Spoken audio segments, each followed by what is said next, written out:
Thank you for coming back to making cast nets. One of the big issues that's being debated, I guess, or people are having issues with when they make their net, is this coning action that occurs with the net. If you notice, it's actually putting ripples around and it won't lay flat. Why is it doing that? Well, the net, whenever you tie this twine, it becomes much tighter because of the way the twine is laid. It becomes a lot more twisted.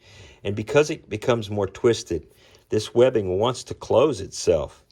Okay, it automatically wants to close itself. And because it automatically wants to close itself, it creates these ripples and this coning effect on the top of the net. It doesn't want to lay. So some people believe that these numbers are wrong. The 36 headers that are initially put in here is exactly what you need, and I'm going to show you that here in a second. The nylon is closing itself, and that's completely normal. It was a question that I even asked whenever I first started making nets. Well, what did I do wrong?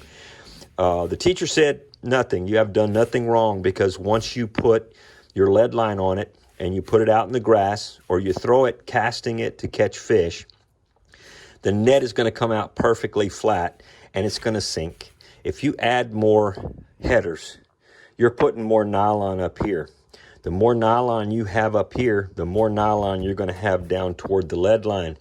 And that means that you're going to have to put more lead on this net to make it go and sink at the same rate this net would sink. The less water friction you have, the better off you are. This webbing is done exactly the way that it needs to be done. By doing 36 at the top, it allows you to start your wideners or spacers every three mesh. You're going to put those in there, and when you put those in there, it's going to act like a pie, and it's going to make this net perfectly round. These spacers here, wideners, spreaders, they're also known as. Anyway, you put these in here, and it adds hangings on your net as you're making your net.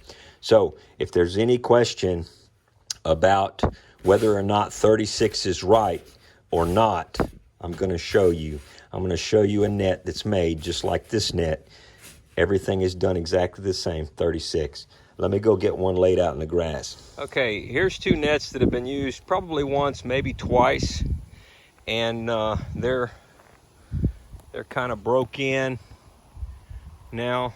They've loosened up a little bit because the dip on them causes that spring effect to be amplified. Here's another 4-footer, and then if you look over here, here's a 3-footer that's never been in the water, and you notice it kind of gives you the impression that it's still got somewhat of that little coning effect at the top of the webbing.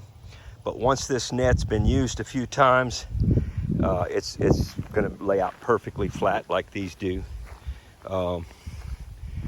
Here's that Kevlar net. I've never used it. I intend on testing it by picking up possibly a V8 block or something like that. But it's showing that coning effect in the center, and that's still there because of the dip is causing the twine to try to maintain its memory. And what'll happen is once this net's been used a few times, that's going to be gone. It's going to look just like this whenever it hits that water. When you throw it right now, it's going to lay out flat just like this. But then after it's been broke in a little bit of movement of that dip, rather than it sitting in a hanging position, that won't exist anymore. It'll pretty much just go away. I hope this helps. I hope y'all can see that 36 is all you want to use, because if you go beyond 36, you're putting a lot more webbing on the top of this net than is needed. And as you go down, you're putting more and more webbing. It adds to your amount of work. It adds to the amount of twine required, and it adds to the amount of lead to cause it to sink to the bottom with the same level of efficiency. I hope this helps. Thanks for watching.